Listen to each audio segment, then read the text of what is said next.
تیرے سسٹم کی ton ٹناٹن system دے کچھ ڈال دے. کون سا سسٹم؟ جس سسٹم کو بش بچائے، اوباما بچائے، ساری کائنات کفر جس سسٹم کا تحفظ کرے. اگر میں بھی استاد قرآن اور حدیث کے ساتھ اسی سسٹم کو بچانے کی جنگ لڑوں تو بتاؤ مجھ میں اور ان میں کیا فرق؟ یہ وہی ہے. سوات کے مسلمانوں کو امریکہ کہے مارو اور ہم مارے، تو ہمارے مارنے اور امریکہ کے مارنے میں فرق کیا ہوا؟ مارا کس کو جا رہا ہے؟ کس کو مار رہے ہو؟ کون مار رہا ہے؟ امریکہ کو مارنا تو سمجھ میں آتا ہے وہ کافر ہے، ہم مسلمان. اور جن کو مارا جا رہا ہے وہ مجھ سے تم سے جتنے بیٹھو سب سے کروڑوں درجے بہتر مسلمان. ان کی بدماشی تو بتاؤ نا کیا ہے؟ تم روزانہ بندے اٹھاتے ہو نامعلوم مقام پر پہنچا دیا، بیچ کر ہم نے لوں گا تو ہم لینا اس کا. دنیا کی کون سی عدالت تمہیں اس بات کی اجازت دیتی ہے؟ کہو تو میں ابھی یو این او کا چارٹر اٹھا کر لاتا ہوں. تمہارے ملک کا آئین. تم اسلام کی بات کرتے، اسلام میں تو کسی کو گھور کر دیکھنے کی اجازت نہیں ہے. یعنی آپ دیکھیے کتنا ستم ہے اور ہم اس پر کتنے خاموش بیٹھے ہیں کہ اس ملک میں تمام قانونی ضابطے وہ لائے جا رہے ہیں جو کافرانہ ہیں اور ختم کن کو کیا جا رہا ہے؟ اسلام کو. معاشرہ اسلام نے بگاڑا ہے. چوری بڑھ رہی ہے، ڈاکہ بڑھ رہا ہے، قتل بڑھ رہا ہے، اغوا بڑھ رہا ہے، زنا بڑھ رہا ہے، عریانی، فحاشی، بے حیائی، ملاوٹ، دھوکہ.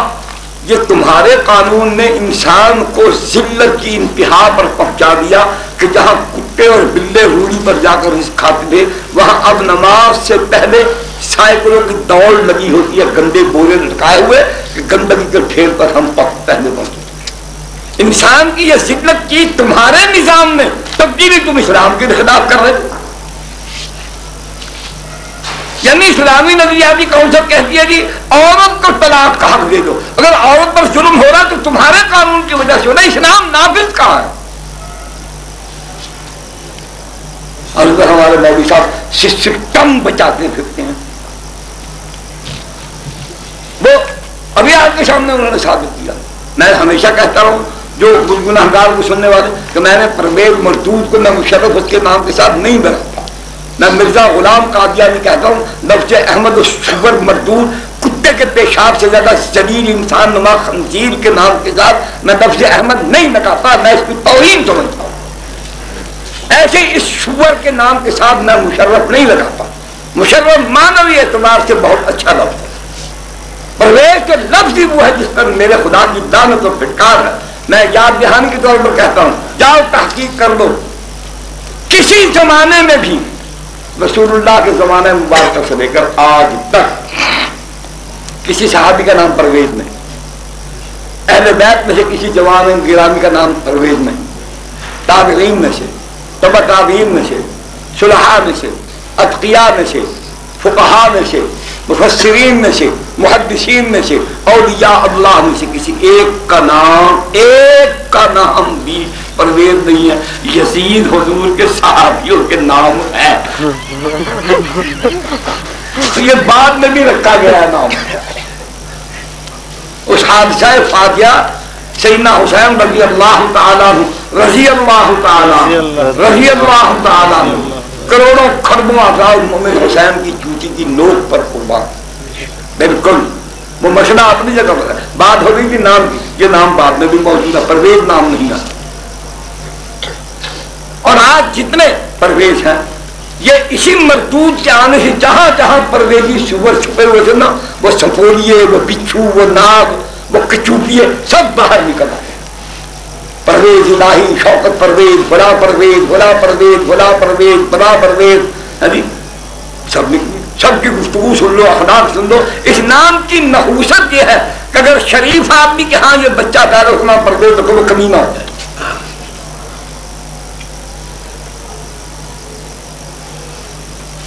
تو اصل چیز کیا ہے کہ جو چیز جس کام کے لیے ہو اس کام میں اس کو جب تک نہیں لایا جائے گا وہ فائدہ نہیں ہوگا. امام الانبیاء والمرسلین سید الاولین والآخرین مولا کائنات مفخر موجودات منبع جود و عطا معدن صدق و صفا میر عرب محبوب رب زینت غار حرا عالی نسب بالا حسب محمد مصطفیٰ احمد مصطفیٰ خاتم الانبیاء صلی اللہ تعالی علیہ وسلم کی ذات گرامی کو اللہ پاک نے خود ان کی زبان صدق و لسان سے اعلان کروایا، قل کہہ دیجئے، بتا دیجئے، سمجھا دیجئے ان آدم زادوں کو کہ میں کسی خاص علاقے قوم رنگ نسل کا نمائندہ رسول بن کر نہیں آیا۔ قل یا ایھا الناس انی رسول اللہ، عقل مند کے لیے اشارہ کافی ہوتا ہے، اسی سے بات سمجھو کہ پیغمبر کا آ کر یہ کہنا یا ایھا الناس اللہ کے حکم کے تحت یا اپنا فرض منصبی اعمال نبوت کا جس دن انہوں نے آغاز فرمایا اس دن بھی انہوں نے کیا خطاب فرمایا؟ ایھا الناس، ایھا الناس، یعنی میں وہ آ گیا ہوں جو انسانوں کو رنگ، نسل، علاقہ، جغرافیہ، زبان میں تقسیم کر کے تباہ کرنے والے لوگوں نے دیے ہوئے نظام کو ختم کرنے والا آ گیا ہوں۔ میں سب انسانوں کے لیے ایک ہی ہدایت نامہ اور ایک ہی مجھ محمد کا طریقہ، میں رحمت سب کے لیے بن کر آیا ہوں، میں آفتاب سب کے لیے بن کر آیا ہوں۔ گویا پیغمبر کو ایک عالمگیر انقلاب کے لیے پیدا فرمایا۔ یہاں میرے کچھ دوستوں نے بعض الفاظ استعمال کیے ہیں کہ یہ محبت سے ہیں، وہ معنوی پہلو ان کا جیسا بھی ہو اس لفظ سے وہ بات واضح نہیں ہوتی۔ یہ نہیں کہنا چاہیے کہ حضور کی میلاد جو ہے ایک جسمانی پیدائش ہے اور ایک ان کی روحانی پیدائش ہے، ایسا نہیں کہنا چاہیے۔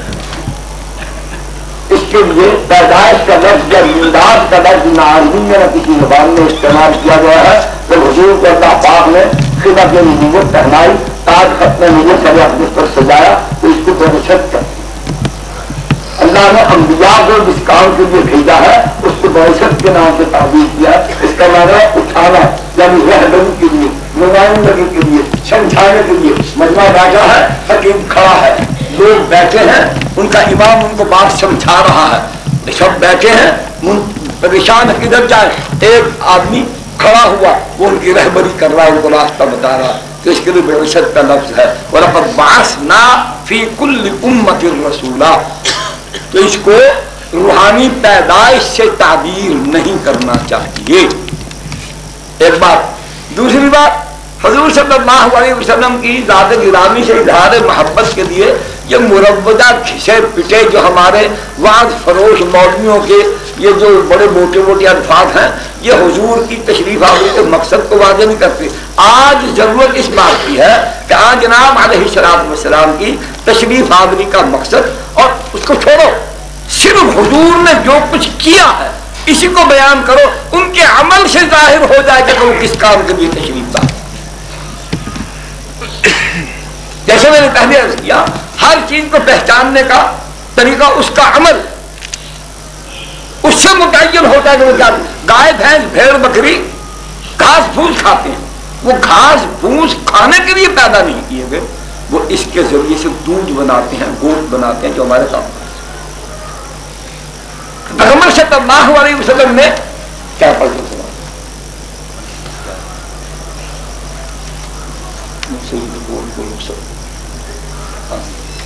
فی امان اللہ کرو اللہ جزاکم اللہ اکرمکم اللہ اللہ بخیر وعافیت سے۔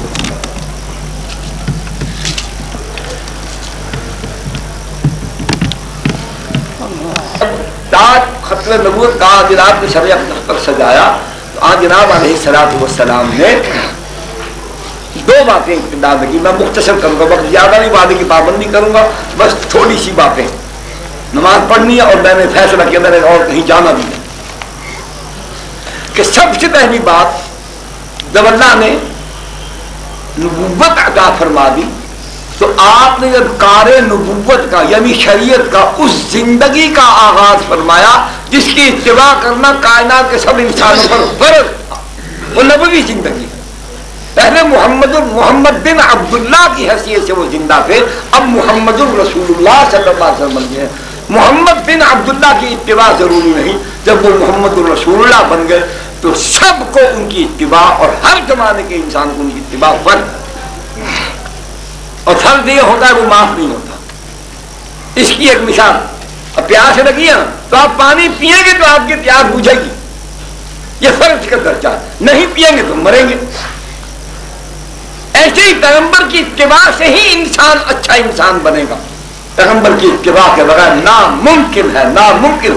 کتنا کا اور تجربہ کرو گے، کتنے کا آئے دن تمہارے رہبر، تمہارے سیاستدان، تمہارے عمراء، رؤساء، تمہارے لیڈر، تمہارے ناظم، ایم پی اے، ایم این اے، بتاؤ ان میں سے کون ایسا ہے کہ جو اس کی اتباع کی جا سکتی ہے، جس کے لیے پیسہ دیتے ہو، مارے کھاتے ہو، جان کھپاتے ہو؟ ان کے وجود سے اسلام کو، پاکستان کے انسانوں کو کوئی فائدہ پہنچا، اور معاشی، اخلاقی، سماجی، معاشرتی زندگی ان کے اندر کوئی سوار آیا ہو، قوم تعلیم یافتہ ہو گئی ہو، قوم اخلاقی جرائم سے، قوم مہنگائی سے، قوم بے روزگاری سے، قوم برے اعمال سے، برے کردار سے، بری سوچ، کوئی چیز تو بتاؤ جو ختم ہوئی ہو۔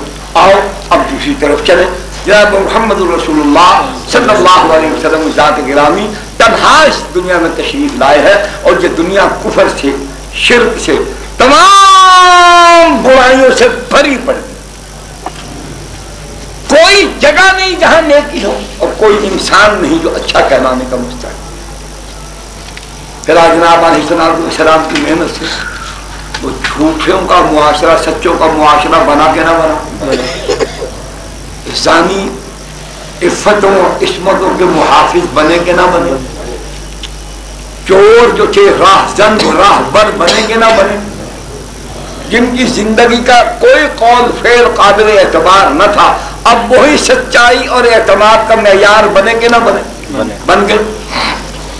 تو اس زندگی کا مقصد متعین ہو گیا، پتہ چل گیا کہ یہ کاہے کے لیے تشریف لائے، اسی کام کے لیے۔ اور دوسرا یہ پتہ چل گیا کہ جو بھی جب بھی ان کی اتباع کرے گا وہ برا ہوگا تو اچھا بن جائے گا، جھوٹا ہوگا سچا بن جائے گا، میں یہاں تک کہتا ہوں بزدل ہوگا تو بہادر بن جائے گا۔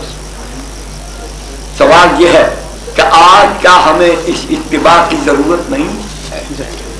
ساری سرکشیاں کر لی، ساری گلیاں بازار گھوم لیے، ہر جگہ پر اپنی من مرضی کر کے دیکھ لی، حضور صلی اللہ علیہ وسلم کے طریقے کو چھوڑ کر شادیاں کی خرابات ہو رہے ہیں کہ لڑائیاں ہیں، جھگڑے ہیں، میاں بیوی میں سلا لی، میرے سامنے ایسے گھر ہیں کہ میں بیان نہیں کر سکتا۔ کیوں ہے یہ؟